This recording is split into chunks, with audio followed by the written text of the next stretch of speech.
Hi everyone! Today, in this podcast episode, I want to share a very real story, a perspective, a reflection, a topic that, if my child's journey of growing up was a little settling, then I guess back then I was an impatient gardener.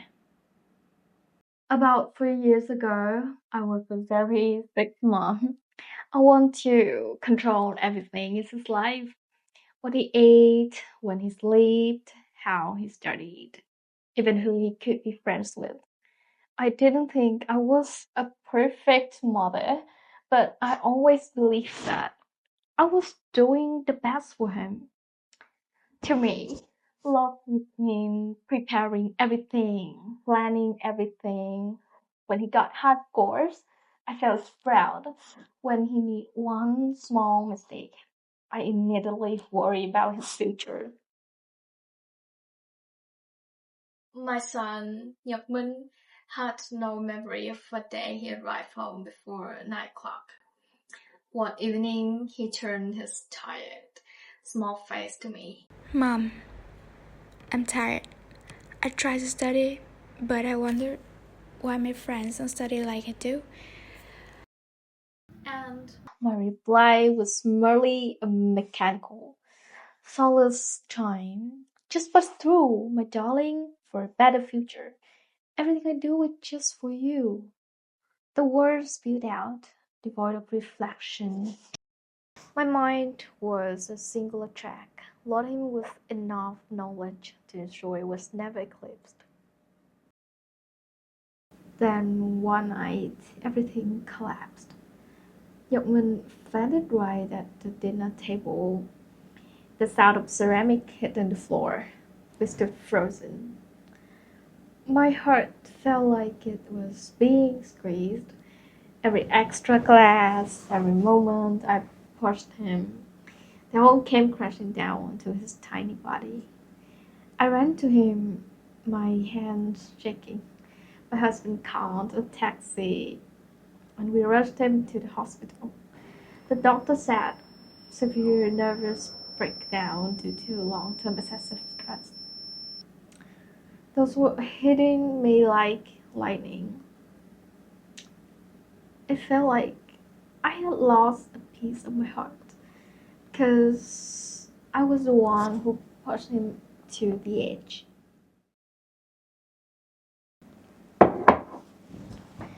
Looking back, I see that my child was just like a sibling, soft, curious, needing gentle care.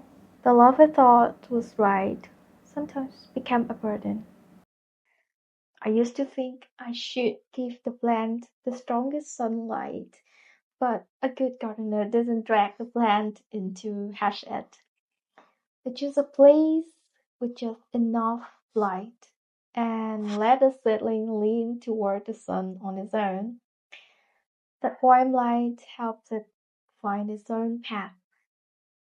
And I learned one more thing: watering. Taking care of a child doesn't mean doing everything for them. It doesn't mean clearing every obstacle. And it definitely doesn't mean drowning them in love because we fear they lack of something. Too much water makes the roots weak. The plants forget how to find its own source of life. So I learned to pause a bit, to let the soil dry, to let him adapt, explore, and grow stronger on his own. Sometimes stepping back is the smartest way to love. I also learned that every seedling blooms in its own season. Some early, some late. You're not the same. We cannot force a flower to bloom on our schedule. All we can do is wait and trust. I learned to dream the right way. Being strict doesn't mean taking away joy. It means creating space for light to come in, setting boundaries, maintaining routines, and teaching responsibility. But when he achieves something, I don't praise the score anymore. I praise his effort because that is what we will follow him for his entire life. Little by little, I changed. I reduced the tutoring classes. I spent more time talking and playing with him. I let him be a real child, scribbling, making a mess, making friends, laughing loudly. Question about grades were replaced with, "So, what made you happy today?"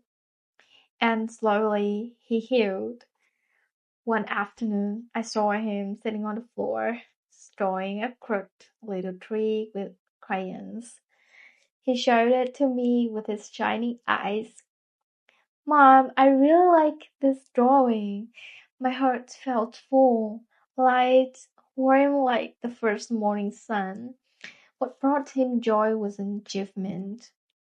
It was life, curiosity, freedom. He looked like a seedling that could finally breathe again. One evening, I came home late. As I passed by a neighbor house, I saw the bright, steady lamp on. A fifth grade boy sat slumped over, eyes red from tears.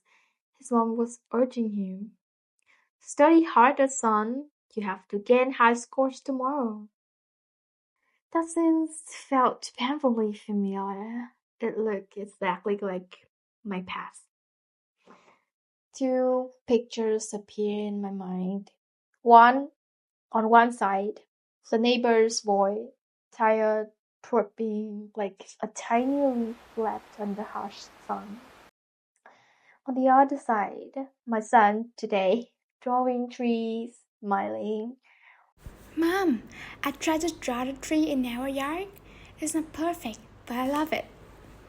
The distance between those two pictures is a single decision a parent makes. Are we caring or are we pushing?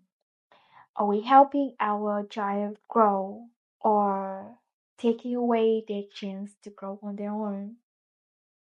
I was lucky that I realized it in time, lucky that I changed, and lucky that my son forgave me. Those stormy days have passed, and now I can finally let go of that old impatience and become a quiet gardener, nurturing him with simple, peaceful love.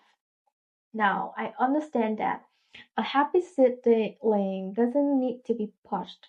It needs to balance gentle expectations, just enough care for its roots to grow deep, the right kind of trimming to guide without hurting, and above all, patient to wait for thorn seasons of blooming.